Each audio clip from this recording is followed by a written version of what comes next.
Question 31. Which one of the following properties holds true for integers? So let us consider two integers a and b. So a is equal to 3, b is equal to 2. You can consider negative integers also. So first option, commutative in subtraction. That means subtraction of two integers is commutative. So commutative property says, so for subtraction it is a minus b is equal to b minus a. For any two integers, we have to check, we have to verify whether subtraction of two integers is commutative or not. So here a is 3, b is 2. So 3 minus 2 is 1, whereas b minus a, which is 2 minus 3, is minus 1. So a minus b is not equal to b minus a here, right? Therefore, subtraction of two integers is not commutative, or commutative in subtraction is not true. Right? So next option, associativity in division. Associative property. So of division means a divided by b divided by c is equal to a divided by b, so which is separate, whole divided by c. Right? So associativity in division. So here let us verify a divided by b divided by c. So a by b by c is, so a is 3. So we have to consider c an integer, say for example 4, 6, like that you can take. C is equal to 6. So 3 divided by b by c, so which is 2 by 6 is equal to 3 divided by 2 by 6 is some value you can consider 0.33. Right? So 3 divided by 0.33 gives some value. Right? Whereas a divided by whole divided by c, right? So a by b is equal to, so 3 by 2, which is 1.5. So 1.5 whole divided by 6 gives some value. So LHS is not equal to RHS. So associativity in division or division of two integers is not associative. So which is not true. So come to the third option, closure in subtraction. So consider two integers 3 and 2, a minus b. So subtraction of two integers. So you will get some number. Here a minus b is 3 minus 2, which is equal to 1. So 1 is an integer. That means 1 belongs to the set of integers. Set of integers. Right? For two integers a and b, a minus b is also an integer, right? Which is 1 here. Therefore, closure in subtraction is true. Whereas the last option, closure in division. So again, consider two integers. So closure property means with respect to that operation. Here in option C, operation is subtraction, right? So operation in option 4 is division, right? So closure in division means a divided by b, right? 3 divided by 2, which is 1.5, where 1.5 is not an integer, right? A decimal. Therefore, so 1.5, so doesn't belong to the set of integers. So 1.5 not belongs to the set of integers. Therefore, so division of two integers, so is not belongs to the or not belongs to the closure property, right? Therefore, the fourth option is also not true. Therefore, option C is the right answer.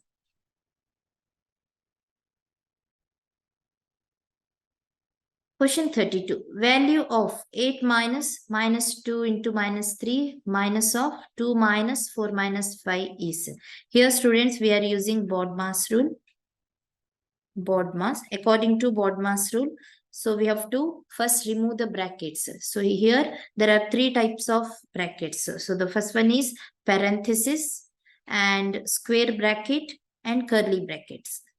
Right? So in this question, so first remove the brackets. So the given expression is equal to 8 minus. In order to remove the bracket, so here we need to remove the inside bracket, which is 4 minus 5 part, which is parenthesis.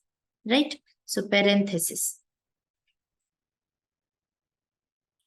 So the given expression becomes 8 minus. So inside the square brackets, minus 2 will be as it is, minus 3 into minus 3 minus of. So this part is separated. right? Here, this subtraction sign, minus sign. So after minus 3, which separates two parts, right? So in the first part, it is minus 2 into minus 3. And the second part is inside the curly bracket. So 2 minus, first solve for 4 minus 5, which is minus 1, which is inside the parenthesis. So the curly brackets can be removed easily, right? Now 8 minus, so you can simultaneously solve this part, minus 2 into minus 3, which is plus 6 minus of, so easily we can remove the curly bracket. So 2 minus of minus 1 is 3. Therefore, 8 minus 3, which is 5, right? Therefore, option C is the right answer.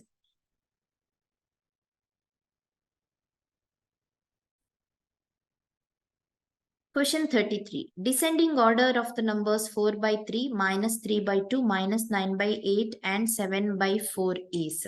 So we have to find the greater fraction among 4, right? And the smaller fraction. Then only we can write their orders, right? In the descending order. So how to find the greater fraction? For that, so we need to convert the denominators into same number. So all the denominators 3, 2, 8, 4 instead of these numbers. So we have to write the same denominators. So how to convert the denominators into a same number? For that we need LCM of these four numbers 3, 2, 8 and 4. Right? So LCM of lowest common multiplier of 3, 2, 8 and 4 is 24. Right? Now convert the denominator. So instead of 3, we have to write 24. How to convert? So 4 by 3 can be written as, so denominator should be 24. So here 3 into 8 is 24. So multiply and divide the fraction by 8. Right? Then we will get 8 into 4, 32, 8 into 3, 24. So 4 by 3 is equal to 32 by 24. Right? Now the second fraction, minus 3 by 2 can be written as minus 3 by 2. So multiply and divide the fraction by 12. We'll get the denominator as 24 and the numerator as minus 36. Whereas the third fraction, minus 9 by 8, multiply and divide the fraction by 3. So numerator becomes minus 27. Whereas the last one, 7 by 4 can be written as 7 by 4 into 6 by 6. Then the denominator becomes 24, numerator becomes 42. So which is the greater fraction here among 4? So the numerator which is greater is the last one. Right? So we have to write the numbers in descending order. So the last one is 42 by 24. So the corresponding fraction is 7 by 4. Right? Which is greater than 7 by 4 is greater than. So 32 by 24. So which is 4 by 3. Corresponding fraction is 4 by 3, which is greater than. So minus 27 is greater than minus 36.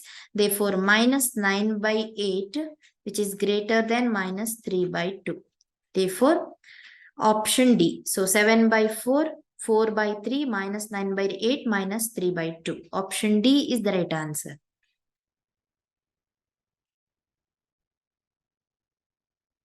Question 34. So the question is here, 15 raised to A whole raised to BC, right? So there is a mistake here. So 15 raised to A whole raised to BC divided by 5 raised to AB whole raised to C is equal to 1, where A is equal to 2, C is equal to 3. Then what is the value of 5 to the power of A into B plus C divided by 5 to the power of A plus 2. So here in the first part, we need to find the value of B, right? Here value of A and C are given, right? So let us simplify the first equation. So 15 raised to A into BC. So 15 raised to value of A is 2 into B into C. C is 3, therefore it becomes 3B divided by 5 raised to AB. A is 2, B will be as it is, whole to the power of 3. So which becomes, so 15 raised to. So here A raised to M whole raised to N is A raised to Mn. Right? Therefore 15 square whole raised to 3B becomes 15 raised to 6B divided by 5 raised to 6B. So 15 can be written as 3 into 5 and the power is 6B. Right? So divided by 5 raised to 6B. Now, so A into B raised to M is equal to A raised to M into B raised to M, right? By the formula. So 3 into 5 raised to 6B becomes 3 to the power of 6B into 5 to the power of 6B whole divided by 5 to the power of 6B. So 5 raised to 6B, 5 raised to 6B will get cancelled. So 3 raised to 6B. So given that the given expression is equal to 1, right? So 3 raised to 6B is equal to 1. Therefore, so 1 to the power of or 3 to the power of 6B is equal to 1. Any number, it's when its power is 0, so the value is 1, right? Therefore, value of B is 3 raised to 6B is equal to 1. Therefore, 3 raised to 0 is equal to 1, right? Therefore, value of B should be 0, right? Therefore, 6B is equal to 0. Therefore, B is equal to 0. And given that A is equal to 2, B is equal to 0 and C is equal to 3, right? A is 2, B is 0, C is 3. Then the question is value of 5 raised to A into B plus C. Therefore, 5 raised to A into B plus C divided by 5 raised to A plus 2. Divided by 5 raised to A plus 2 is equal to. So 5 raised to A is 2, B plus C, 0 plus 3 is 3. Divided by 5 raised to A plus 2, 2 plus 2 is 4. So 5 raised to 6 by 5 raised to 4, which is 5 square, is equal to 25. Therefore, look at the options. Option C is the right answer.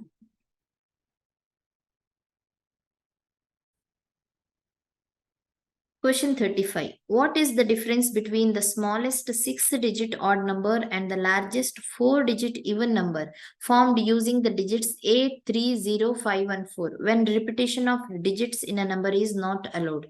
Here the numbers are 8, 3, 0, 5, 1, 4. So using these 6 digits, so we have to form the largest 4-digit number and the smallest 6-digit number. So we'll take smallest 6-digit number. So smallest 6-digit number. Since there are 6 numbers, 8, 3, 0, 5, 1, 4. So we have to use all 6 numbers here, right? Since the number is smallest number, so we have to start with the least number. Here least is 0. So we cannot start with 0. If you start with 0, so there will be only 5 digits. So it will become 5-digit number.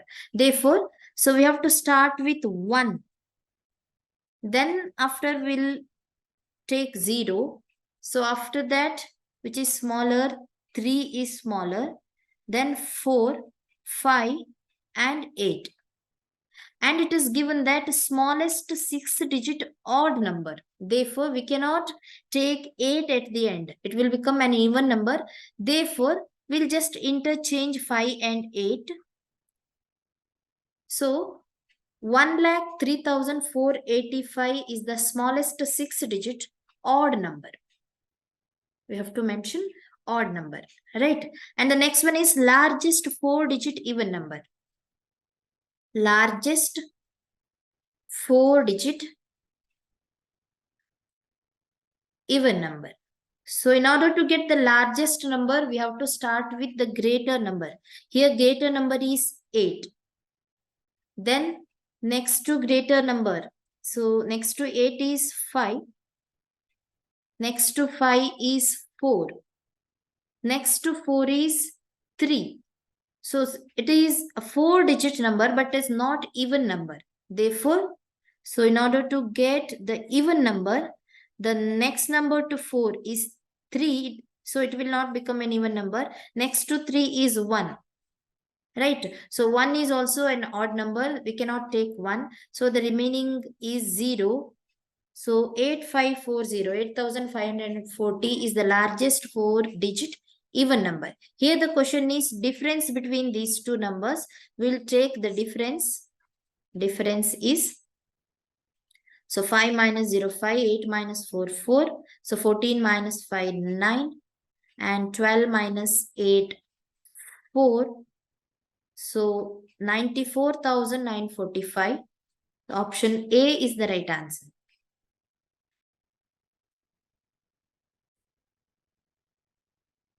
Question 36. If 8 persons can complete a work in 9 days, then in how many days will 12 persons complete the same work? So some amount of work has been done by 8 persons in 9 days. Here, general formula for work is, so work is always efficiency into time, right?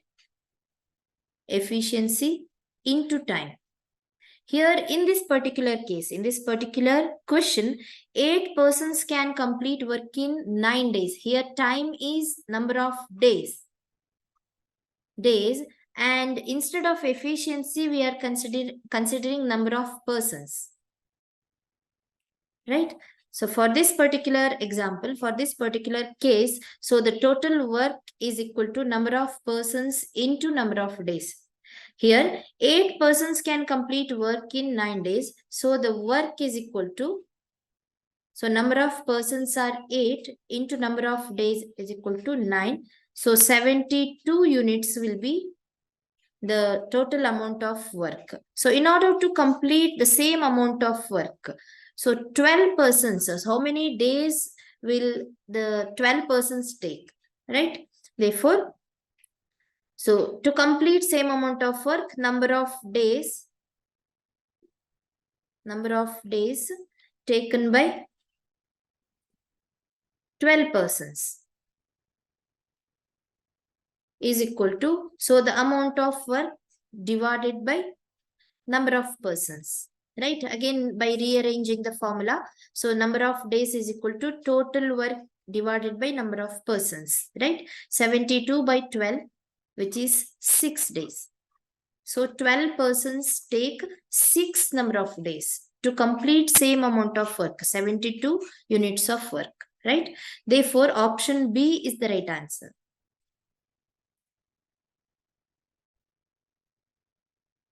Question 37. If 3x minus 1 by 2x is equal to 8, then the value of 9x squared plus 1 by 4x squared is equal to. Here, 3x minus 1 by 2x is equal to 8. Here we need to find 9x squared plus 1 by 4x squared. Here 9x squared is 3x the whole square, right? And 1 by 4x squared is 1 by 2x the whole square.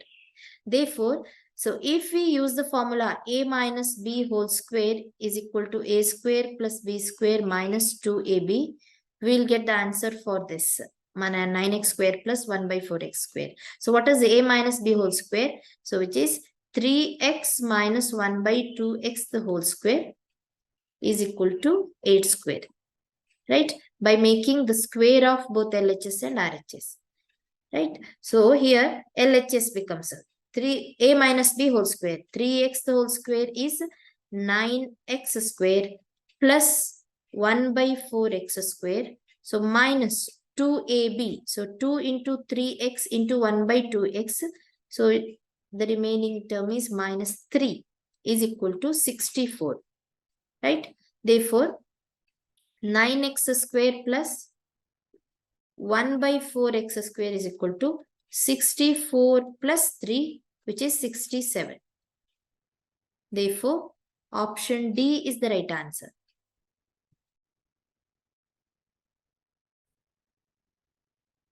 Question 38. If 0.5 into minus of 0.6 minus 0.2x is equal to 0.3x minus 0.2, then what is the value of 2x plus 1?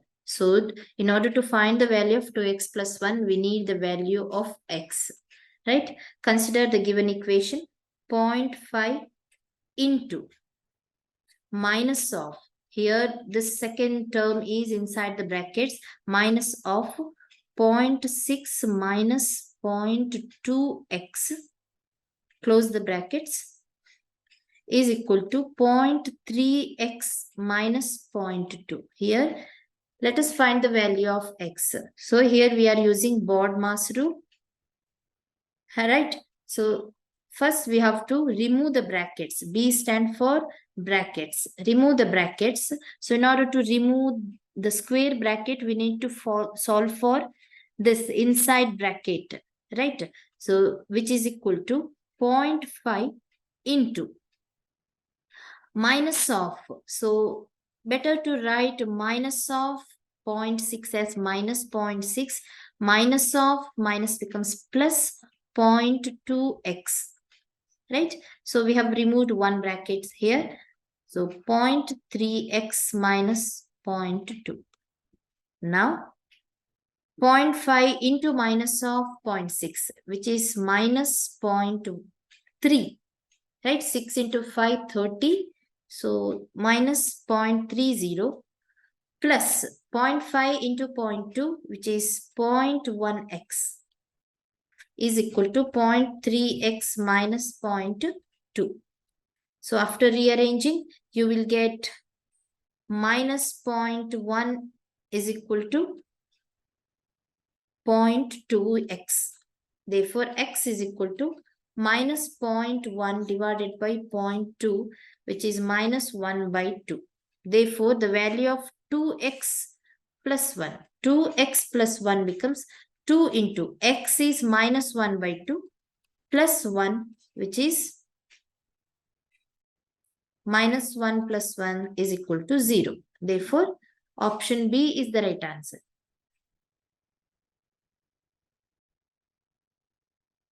Question 39. Which one of the following expressions is equal to 5x minus 2? Let us consider each expressions right here given in the options. The first one is 3 into 4x plus 3 plus of 4 into 2x minus 5 whole divided by 4. So let us simplify each expression.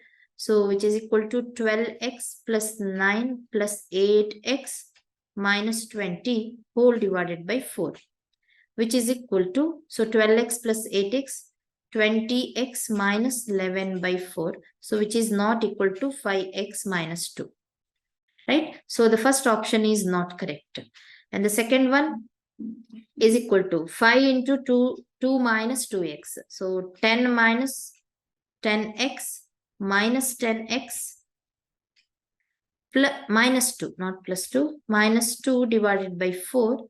So after simplification, you will get 8 minus 20x by 4. So again, you can simplify by taking 4 as common. So 4 by 4 into 2 minus 5x. So which is not equal to 5x minus 2, which is 2 minus 5x. So consider the third one. Third expression is equal to, so 30x minus 24. So minus 10x plus 15 by 4 whole divided by 4.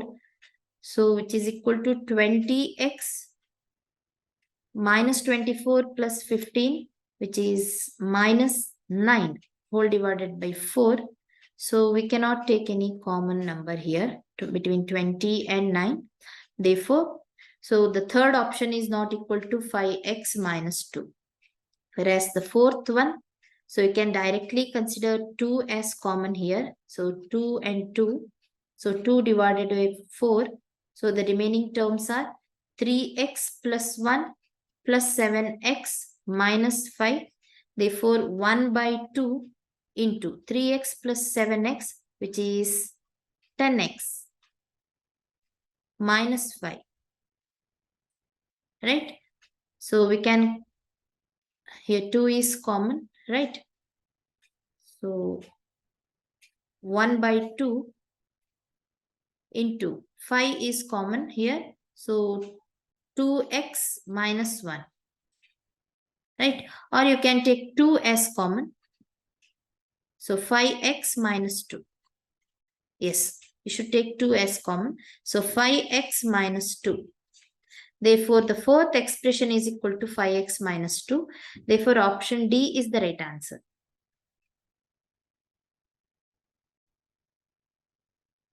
Question 40. What is the compound interest in rupees on 4,000 rupees at 10% per annum for 2.5 years when interest is compounded annually? So on 4,000 rupees principal money at the rate of 10% per annum for 2.5 years, so what is the compound interest when it is compounded annually, right? Here, principal is 4,000 rupees and rate of interest is 10% per annum and time period is for 2.5 years. So here the time period is 2.5 years. For first 2 years, we need to find the compound interest. Then for the remaining half years, 0.5 years, we need to find the simple interest on the amount. So let us find the amount for 2 years, right? So the amount received for 2 years, after 2 years, right? So amount for 2 years or amount received after 2 years is equal to, by the formula, amount is equal to principal into 1 plus rate by 100 to the power of time period, right? So here principal is 4,000 rupees into 1 plus rate is 10% by 100 for only 2 years, right? Therefore, 4,000 into here 110 by 100 to the power of 2. So which is equal to 4,000 by 10,000 into, so 121 two zeros. So 12,100, right? Therefore, so we can cancel 3 zeros and 1 0, right? So 1210 into 4, which is equal to, so 4840 rupees. So the amount received after 2 years is 4,840 rupees. And in the remaining half years, right? So simple interest on this amount, right? Simple interest on amount of 4,840 rupees, right? So in half years is equal to, simple interest formula is PTR by 100. Here principal is, so for this simple interest after 2 years, principal will be 4840 rupees amount, right? So 4840 rupees into time period is only half years and the rate of interest according to the question it is 10%. Therefore 10 whole divided by 100, right? Now simplify it. Half of 484 is 242 rupees. Therefore, amount after 2 years plus simple interest on amount in half years gives the total amount. Therefore, total amount, so which is equal to 4,840 rupees after 2 years and in the remaining half years 242 rupees as the simple interest. Therefore, amount is equal to, total amount is, so 5,082 rupees is the total amount, right? Here the question is, what is the compound interest? So for 2.5 years, therefore compound interest formula based on the amount and principal, compound interest is equal to, so amount minus principal. Here amount is 5,082 and the principal, original principal money is 4,000 rupees. So which is 4,000 rupees. So 1,082 rupees is the compound interest received after 2.5 years, right? Therefore 1,082, option B is the right answer. In this question, we need to find the amount received after 2 years since the time period is in terms of fractions, right? So we can directly find the amount for the whole numbers because the power is the whole number. If the power is a whole number, we can easily calculate, right? So first find the amount for 2 years And for the remaining half year, 1/2 years, find the simple interest on the amount 4840. So the sum of these two, 4840 and 242, gives the total amount, right? Then total amount minus principal gives the compound interest by the formula, right? Therefore, option B is the right answer.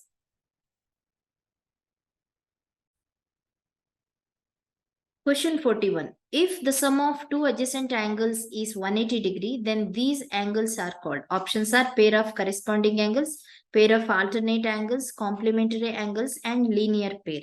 Here the correct answer is linear pair. So linear pair of angles is defined as a pair of adjacent angles whose non-common sides are opposite rays, or in simple term, it is a pair of angles add up to form a straight angle. Say for example, we'll consider two angles. They add up to form a straight angle, right? So ABCD. Here, angle ABC plus angle CBD gives angle ABD, a straight angle, right? Angle ABC plus angle CBD add up to form angle ABD, which is a straight angle, which is 180 degree. Therefore, these two angles are called ABC and CBD are called linear pair, right? Linear pair of angles are a pair of adjacent angles. ABC and CBD are adjacent angles whose non-common sides are opposite rays. Here, non-common sides are AB and BD. Here, BC is common side, right? Common side. And non-common sides are AB and BD. These two are opposite rays, right?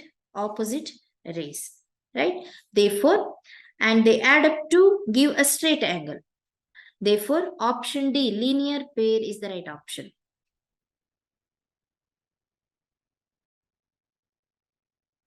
Question 42. Two line segments AB and CD intersect each other at O. If angle OAC is 40 degree, angle OCA is 60 degree, ODB is 50 degree, and OBD is X, then what is the value of X? So let us consider two line segments AB and CD. AB and CD intersect each other at O, right? Angle OAC, this angle is equal to 40 degree. Then OCA is 60. OCA is 60 degree. ODB, this angle is 50 degree. 50 degree. And OBD is X. So what is the value of X? Now consider, we can easily answer this question considering triangle OAC. So in triangle OAC. So what is the value of AOC, this angle? So by the concept of sum of the angles in a triangle is 180 degree. Therefore 60 plus 40. So the remaining angle is 80 degree. Since AOC, this angle is 80 degree, which is equal to BOD, because both are vertically opposite angles, right? Therefore, angle BOD is also 80 degree. So the remaining angle is X in the triangle OBD. So again, by taking sum of the angles in a triangle, so OBD in triangle, so sum of the angles in a triangle is 180 degree. Therefore, angle X is equal to, so 180 minus 80 minus 50, which is 50 degree, right? So let us write step by step here. So in triangle OAC, so angle AOC is equal to, so 180 minus 60 minus 40. Because sum of the angles in a triangle is 180 degree. Therefore, one of the angles is 180 minus remaining angles, right? So 180 minus 60 minus 40 is 80 degree. Therefore, angle AOC is equal to angle BOD is equal to 80 degree. Because vertically opposite angles, right? Vertically opposite angles, right? So vertically opposite angles are the angles formed when two line segments are intersecting each other, right? So vertically opposite angles, if you consider X and Y, are the angles formed when two line segments are intersecting each other. right? Therefore, vertically opposite angles. Now consider triangle. In triangle OBD, angle X is equal to, again by the concept of sum of the triangles in a triangle, sum of the angles in a triangle, 180 minus 80 minus 50, which is equal to 50 degree. Therefore, angle X is equal to 50 degree, option A.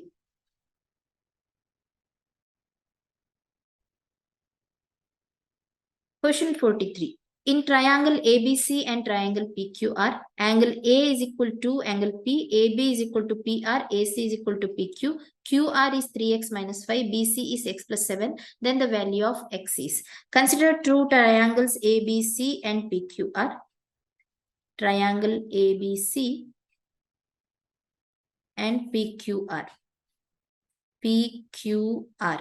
Here, the sides are AC is equal to PQ, AC is equal to PQ, and AB is equal to PR. AB is PR, AC is equal to PQ. Then angle A is equal to angle P. And BC is x plus 7. And QR is 3x minus 5. Right? Now, here, so in these two triangles, two sides are equal. AB is equal to PR. So this portion.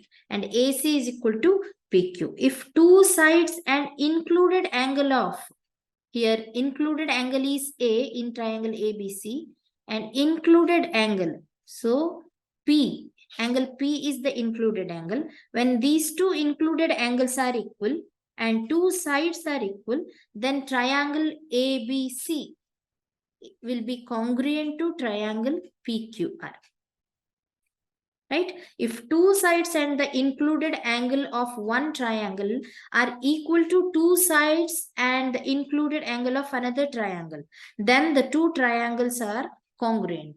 Right? So in case of congruency, so when these two triangles are congruent, in case of congruency, the sides which are opposite to equal angles are equal. Here equal angles are angle A and angle P, and their opposite sides are BC and QR.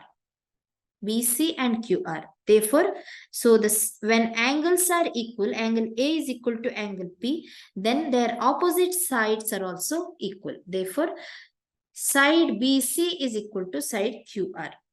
Simultaneously, here side AB is equal to PR.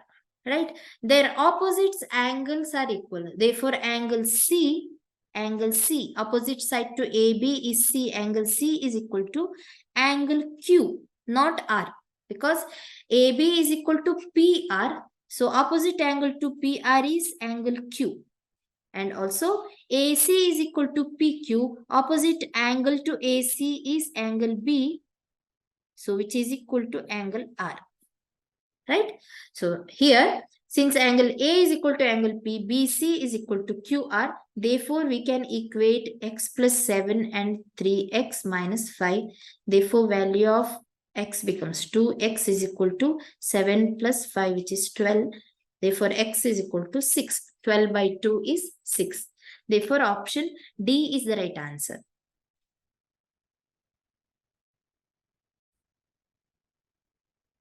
Question 44. In triangle ABC, BA is equal to BC. If AE and CF are bisectors of angle A and C respectively, then which of the following is true? So let us consider a triangle ABC. Right? ABC, in which BA is equal to BC. These two sides are equal. Therefore, ABC is an isosceles triangle. Right? Isosceles triangle. So two sides are equal. Therefore, their opposite angles are also equal. So we can write angle A is equal to angle C. Right? And it is given that AE and CF are bisectors of angle A and C. So we'll consider the bisectors AE and CF here. Bisectors are nothing but the line segments, so which bisect the angle. That means equally they divide the angles. right? Therefore, AE divides the angle A into two equal angles. So we'll consider these two angles as theta and theta. Since A is equal to C, therefore, so angle formed by the bisector CF are also theta and theta, right? So four angles are equal. Now consider the question, which of the following is true? Here in the given options, there are two triangles given. So consider only those two triangles, triangle AFC and triangle CAE, right? These two triangles are below the bisectors, that is towards the base, right? Consider only two triangles, AFC and AEC, right? So in which, so we'll consider the equal parts here. So the sides which are equal and angles which are equal. Here in two triangles AC, it's a side which is common side. AC is common side. We have to prove the congruency in a particular order, right? So AC is common side. So can we write AE is equal to CF? Bisectors are equal. Yes, we can write, because since AB is equal to BC, AB is equal to BC, we can write CF is equal to AE, right? Bisectors are equal. Bisectors are equal, right? So only because of the two sides which are equal, therefore their bisectors also, the angles opposite to them also equal, therefore their bisectors are also equal, right? Now consider these two sides, side and side. Consider the angles EAC and FCA, right? So consider FCA or ACF, angle ACF, which is equal to triangle CAE, which is equal to theta, right? So two angles are equal. Therefore, can we use side angle side criteria, right? Therefore, side angle side criteria by SAS criteria. So the order should be here. So according to the given options, look at the orders. So first one. So here, if the order is so first take first two letters AF. So is AF equal to CA? What is AF? This side, right? Side one. CA is the base. AF is not equal to CA. Here two sides are equal. So bisectors, they bisect even the sides. So here AF is equal to CE, right? So we'll write the remaining sides which are equal. So AF is equal to CE, right? And the remaining angles are, so here theta is equal to theta, right? So no need to focus on the angles, only we'll focus on the sides, right? AF is equal to CE. According to first option, AF and CA are in order. Therefore, first option is not correct to prove the congruency, right? And come to the second option. So AF is equal to AE. So AF is equal to AE, which is not correct, because AE is equal to CF, bisectors, right? AE is equal to CF. Therefore, second option is also not correct.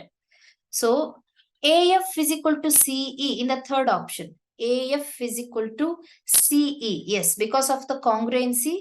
So AF is equal to CE, which is correct. One part is correct. AF is equal to CE. The order is correct. And what about FC and EA? Right? Second and third letters FC and EA. FC is equal to AE, which is correct. FC is equal to EA. And what about AC and CA? So both are common. So AC is equal to CA, common side or base of the triangle. So look at the angles. So which are the angles equal? Here EAC is equal to FCA. So the angles which we have proved, right? ACF is equal to CAE. So ACF, first, third, and the second. The angle. So according to the order of the letters, AFC.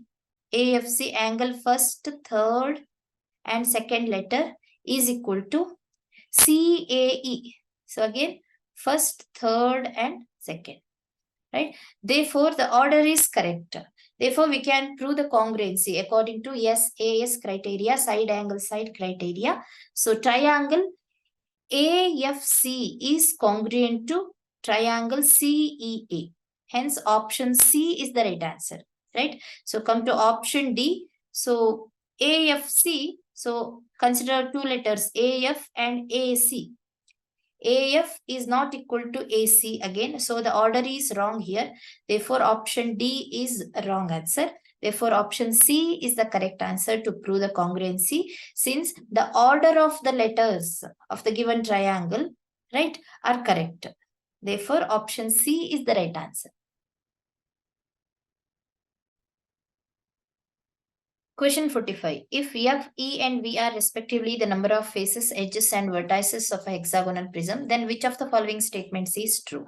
So consider a hexagonal prism, so which has base and top as hexagonal in shape, like this. So one is base, another is top face, like this. So we'll join base and top.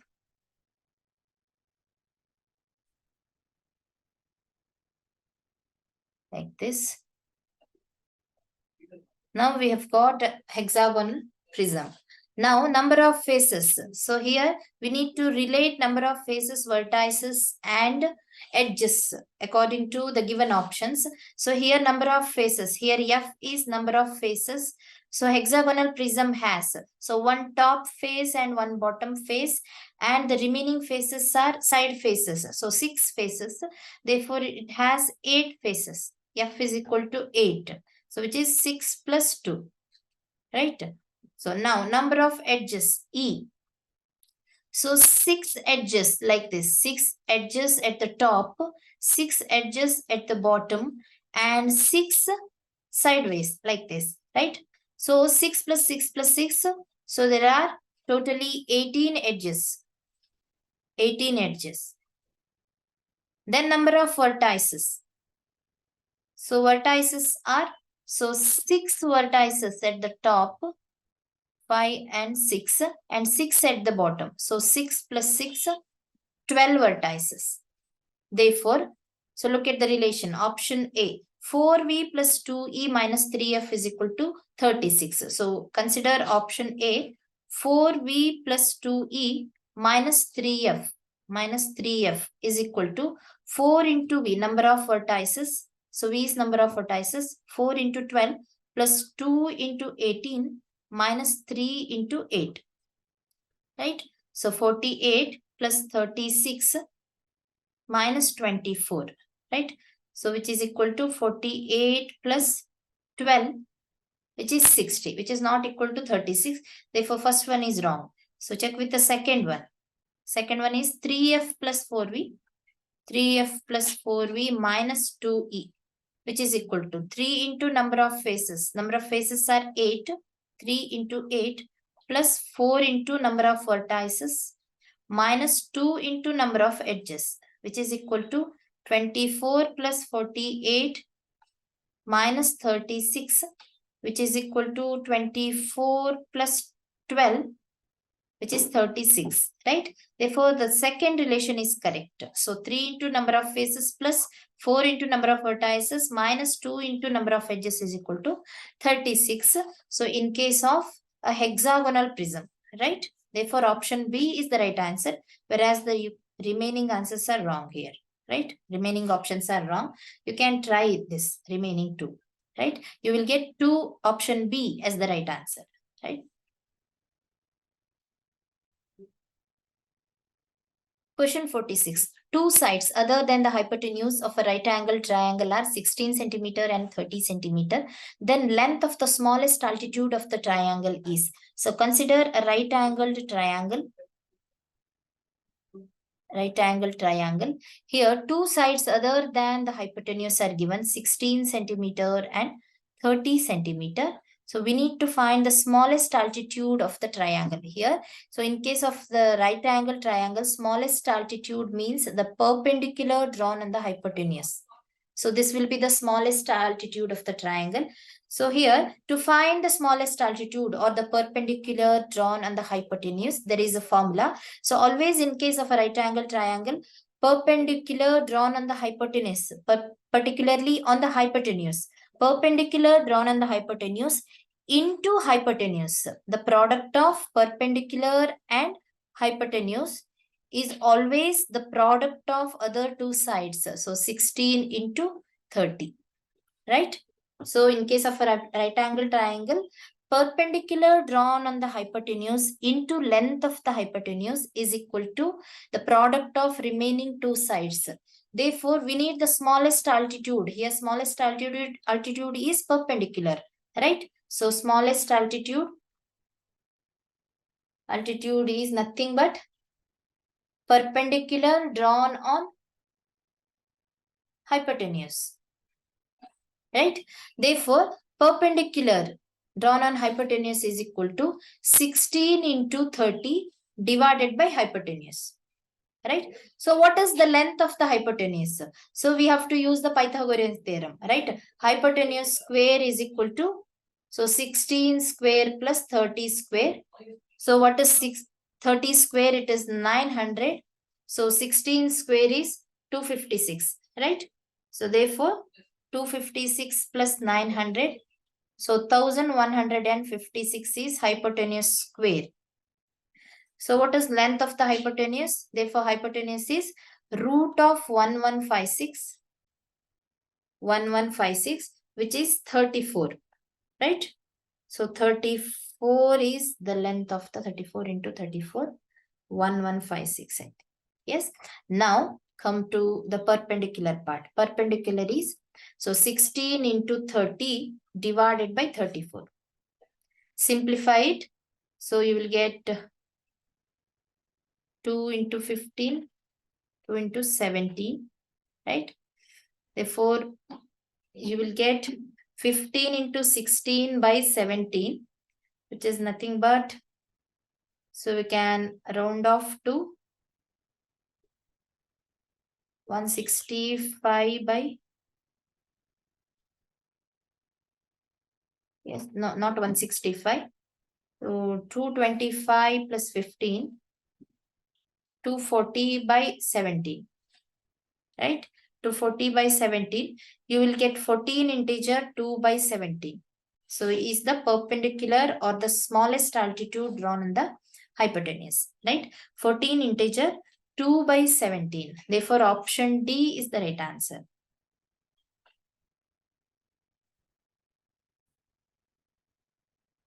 Question 47. The ratio of the base radius and height of a cylinder is 5:2. If its radius is 35 centimeter, then its total surface area in centimeter square is. So use pi as 22 by 7. So consider a cylinder. So consider a cylinder of base radius.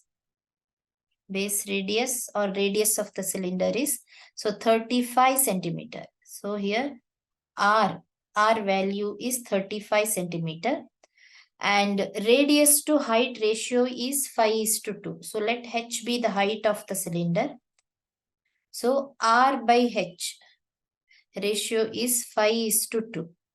Then what is the total surface area? So total surface area of a cylinder is sum of its curved surface area plus base area plus the upper top area, that is 2 times its base area, right? So total surface area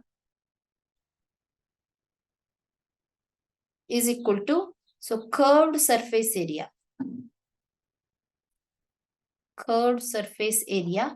so this part curved surface area plus 2 times base area.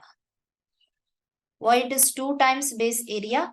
So base area, which is circular base area, and the top area, both are equal, circular in shape, and their radii are also equal. Therefore, 2 times base area. So let us find the curved surface area. Here curved surface area formula is, so for a cylinder it is 2 pi r into h plus 2 times base area. So area of the circular face. So it is pi into r square. right? Therefore, so what is 2 pi? 2 into 22 by 7 into radius of the cylinder is, it is 35, which is already given. Then what is height of the cylinder? Using this relation, R by H is 5 by 2. Therefore, H is equal to. So we'll calculate the value of H here. H is R into 2 by 5. Radius is 35. 2 by 5, which is 14 centimeter, right? So substitute the value of H here, 14 centimeter plus 2 times pi r square, 2 into 22 by 7, r square is 35 square, right? Simplify it. So 7 into 5, so 10 into 22 into 14 plus, so again 10 into 22 into 35. Right? So we'll take 220 common here. So 14 plus 35, we will get 220 into 49. So you will get 22 into 9, which is 198. So 88 plus 19. So 98, 107, right? So 10,780 square centimeter. Since it is total surface area, right? So 10,780 centimeter square, option D.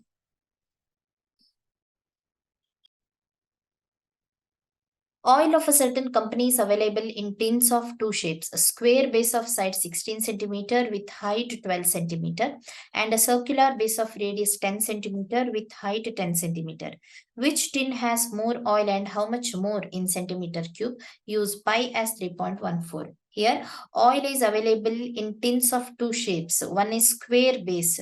So, square base tin means a cuboid tin, right? So, we'll consider a cuboid tin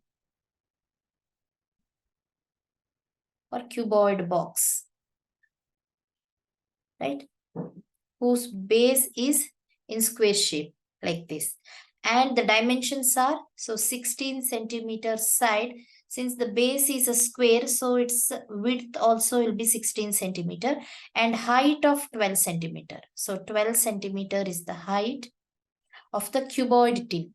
And it is available in the circular base tin. So that is circular base shape means a cylinder, right? So cylindrical tin of base radius 10 centimeter. So radius of the cylinder is 10 centimeter and height 10 centimeter, right? Radius and height. Now, which tin has more oil and how much more? So which tin has more capacity and how much more? What is the difference between their capacity? In the sense, difference between their volumes. Volume means capacity, right? So whether the cuboid has more capacity, whether the square based box has more capacity or circular based box has more capacity, right? So for that we need to find their volumes, then we need to decide, right? So let us find the volumes, right? So volume of a cuboid, so it is area of the square base into height, right? Therefore, capacity or volume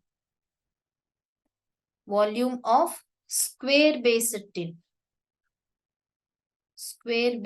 tin is equal to, so area of the base, so area of base into its height. So what is base area? So 16 into 16. Since base is in square shape, it is 16 into 16 into height. Height is 12 centimeter. Therefore, 16 square is 256 into 12. So simplify it. So 72, 67.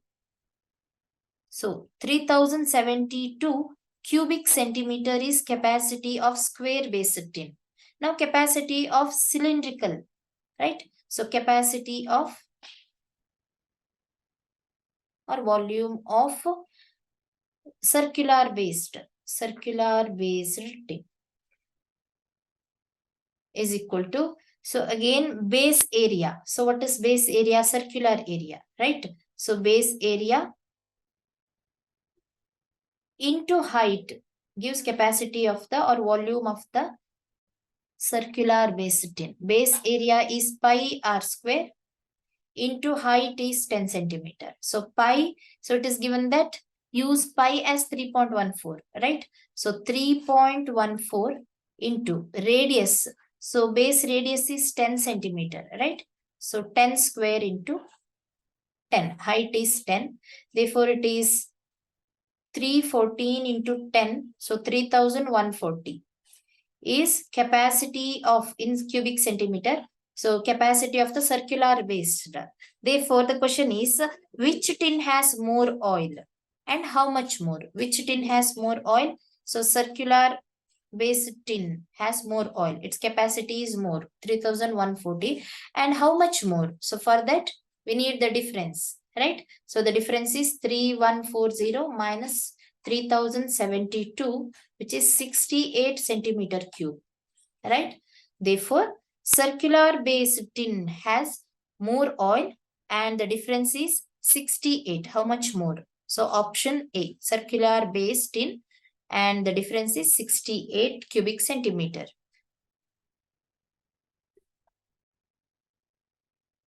Question 49. Value of mean plus median minus mode of the data 836275383 is. So let us write the given data in ascending order. So when written in ascending order, written in ascending order. So that means from least to highest, right? Here the least number is 2 and the number 3. So which is 3 times 3, 3, 3. Next comes 5, 6, 7 and 8 is repeated, right? 2 times. So 5, 6, 7 and 2 times 8. Now we have to find mean, median and mode, right? So mean of the given data, it is always sum of all data divided by number of data. Sum of data divided by number of data. So let us find sum of the data. 2 plus 3 plus 3 plus 3. Again 5 plus 6 plus 7 plus 2 times 8. Right? 8 plus 8. And the number of data, there are 9 data. Right? 9 data. Therefore, it is 45 by 9. So 5 is the mean of the given data. Right? Now, find the median. So what is median? So the number which is in means place. So mean is 5th. Number which is in 5th place is first number is 2, second is 3, third, fourth, 5th is again 5. Right? So the number in 5th place is also 5. Right? Therefore, mean and mode are same in the given data. Right? Next comes mean and median are same. Next comes mode. So what is mode here? So in a given data, so the number which is repeated maximum number of times. So here 3 is the number which is repeated maximum number of times. So 3 times, right? Therefore, mode is nothing but number which is repeated maximum times. Repeated maximum times is called mode of the given data. Here 3, the number 3 is repeated maximum number of times. Therefore, mode is 3. Right? Here we need the answer for mean plus median minus mode. Here mean is 5. Right? Plus median is also 5. Minus mode is 3. Therefore, 10 minus 3, which is 7. Therefore, option C is the right answer. If you want to practice such type of questions and many more questions from other papers, please visit our website www.examsnet.com. You can also download our app. The link is given in the description box.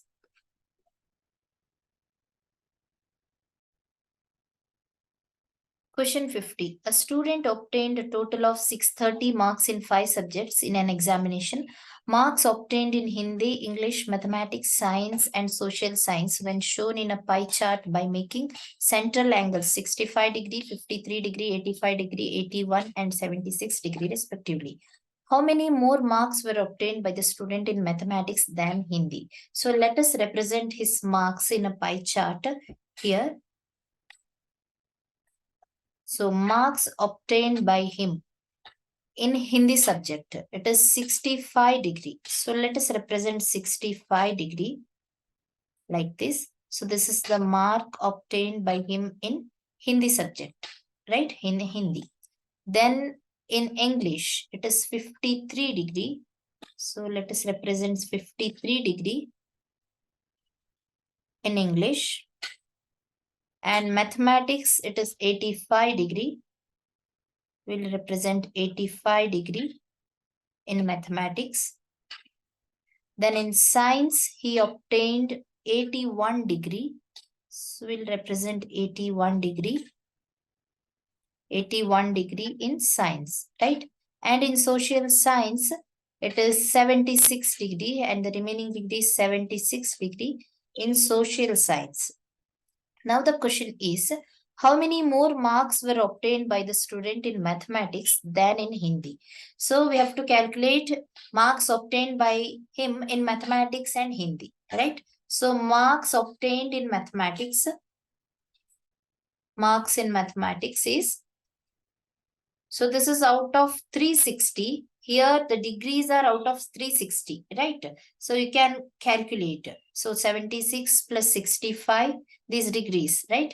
53 plus 85 plus 81, you'll get 360 degree. So out of 360, marks obtained in mathematics is 85 degree, right?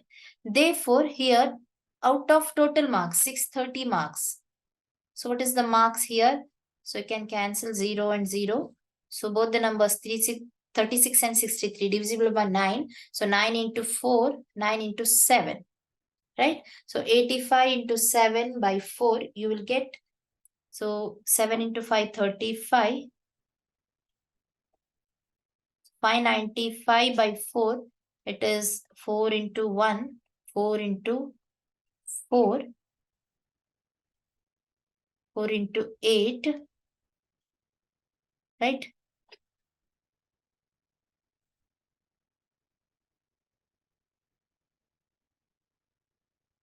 So 7 something, which is approximately equal to 149. So he obtained 149 marks in mathematics. So then calculate marks obtained in Hindi, right? So marks in Hindi, it is out of 360. So Hindi marks are 65 degree, right? 65 degrees, the marks obtained in Hindi. Therefore, out of total marks, 630. Again, 9 into 4, 9 into 7. So 65 into 7 by 4. So 7 into 5, 35. 455 by 4, right? So 4 into,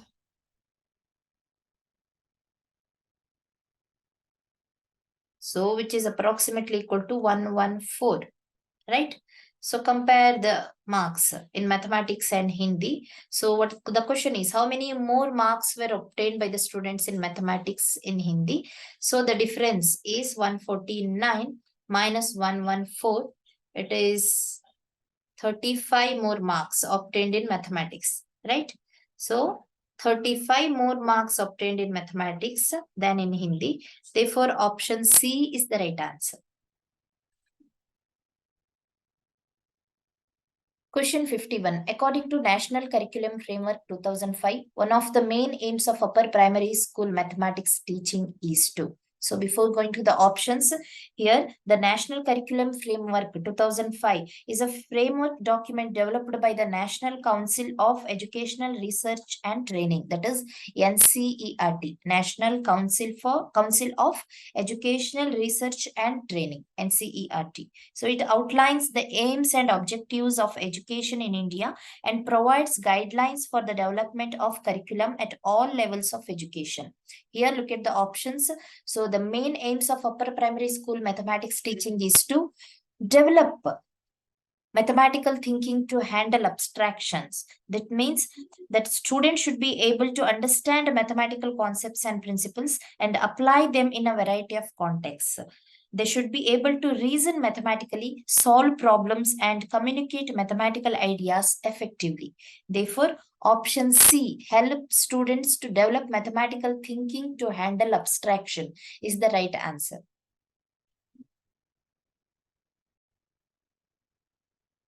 Question 52. A specific instance that shows the mathematical generalization to be false is. Here, the correct answer is counter example. In mathematics, generalizations are often made based on a finite number of observations or examples. So, however, a counter example, it's a specific instance where the generalization does not hold true. It is a way to prove that generalization is false. For example, a conjecture might be made that all prime numbers are odd. So if the conjecture is made that all prime numbers are odd, prime numbers are odd. For this generalization, so there should be a counter example. So we cannot prove all prime numbers are odd except 2. Except 2. So there is a number 2 which is also a prime number, right? Therefore, counter examples play an important role in proving the generalization whether it is a false or true, right? Therefore, counter examples play an important role in mathematics as they help to identify false generalization and refine conjectures. Therefore, option D is the answer.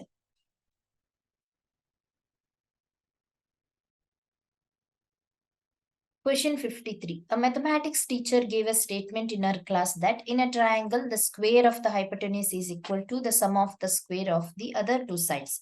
One of the students disagreed with this statement, and then the teacher initiated a discussion in the class. Her aim is to. Here, basically, mathematics is a subject that is based on the logical reasoning and proof.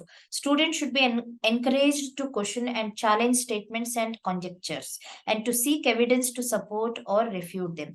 Here, teacher's aim is to, here out of 4 options, her aim is to help students to realize that in mathematics there could be disagreement is the correct answer, because by initiating a discussion on this topic, the mathematics teacher is encouraging her students to think critically, explore the reasoning behind the statement, and evaluate its validity.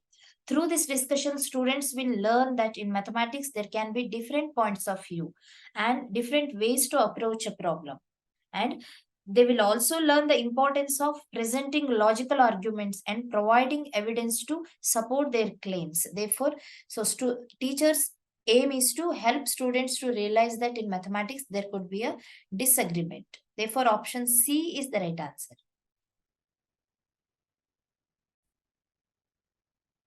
Question 54. Which of the following is not helpful in building the concept of place value in children?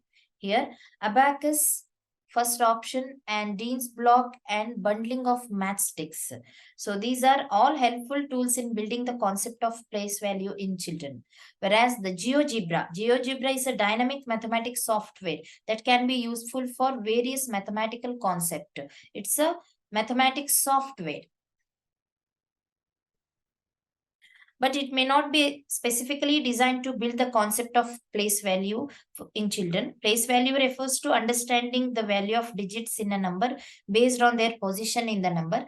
Therefore, GeoGebra is not helpful in building the concept of place value in children. Instead, it is a mathematical software, right, that can be useful for various mathematical concepts. Therefore, option B is the answer.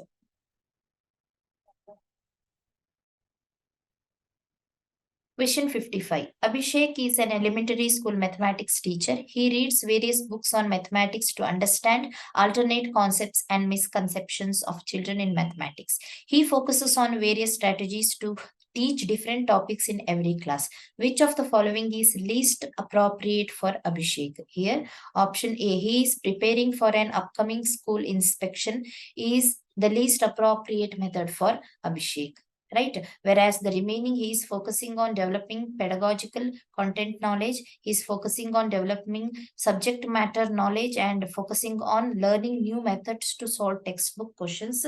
So these three are essential for effective teaching. Whereas for effective teaching, so the first one is least appropriate for Abhishek, right? By understanding the alternate concepts and misconceptions, he can anticipate students' difficulties and prepare strategies to address them. He also focuses on various strategies to teach different topics in every class, which is an important aspect of being a good teacher. So here, the first one, option A, is the answer for.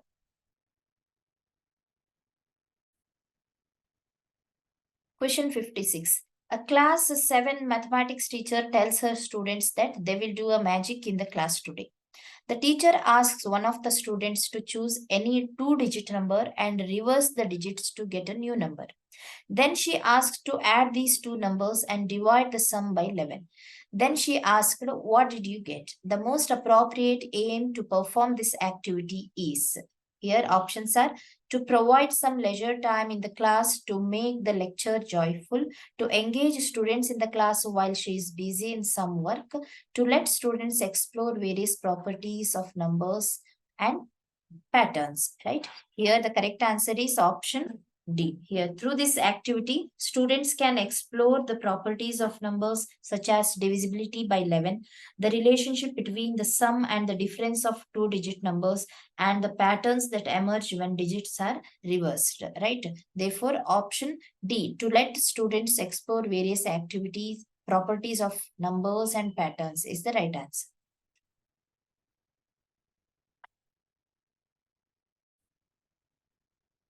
Question 57. While teaching data analysis, the most appropriate strategy as a part of classroom practice to develop students' understanding would be. Here, options are role play, tests, quiz, and survey. Here, survey is the proper method because surveys are useful in developing skills related to data collection, organization, representation, and interpretation. Right? They are useful in developing skills, in developing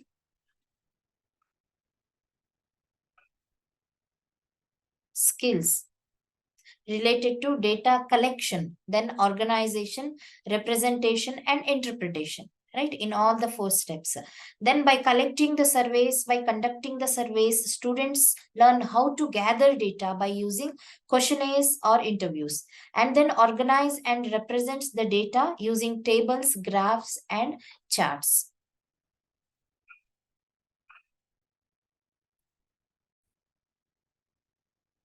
Question 58. Misconceptions arise due to an incorrect understanding of mathematical concepts.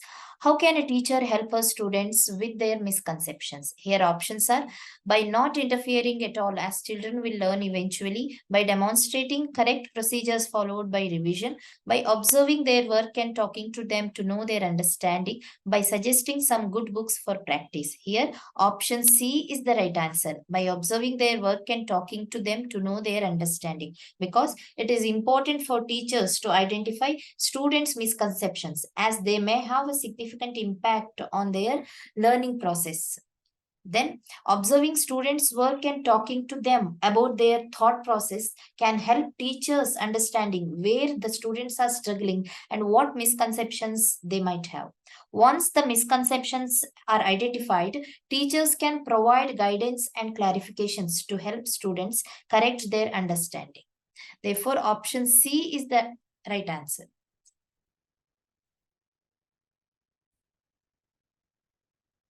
Question 59. Formative assessment in mathematics cannot be done through. Here, what is formative assessment? So in mathematics, formative assessment, it's a critical component of teaching and learning. It helps teachers to monitor students' progress and adjust their teaching accordingly to improve learning outcomes.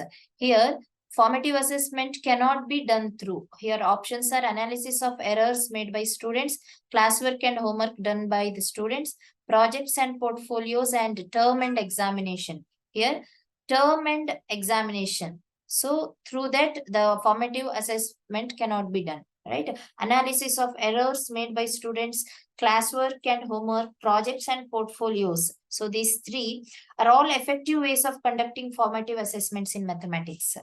Whereas term and examination, on the other hand, are more useful for measuring overall students' learning at the end of the course, right? So to measure overall student learning at the end of the course, at the end, right? Whereas analysis of errors made by the students, classwork and homework done by the students, and projects and portfolios are effective ways of conducting formative assessment. Teachers can use the errors made by the students to identify common misconceptions and misunderstandings and address them through targeted instructions.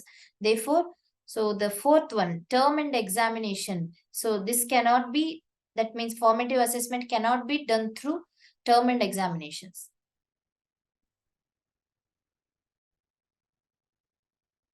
Question 60. Ikaya is an elementary school mathematics teacher. The achievement of girls in her mathematics class has been better than the achievement of boys throughout the year. Ikaya should. Here, while it is great to see one group of students performing well, it is equally important to ensure that all students are given equal opportunity to succeed.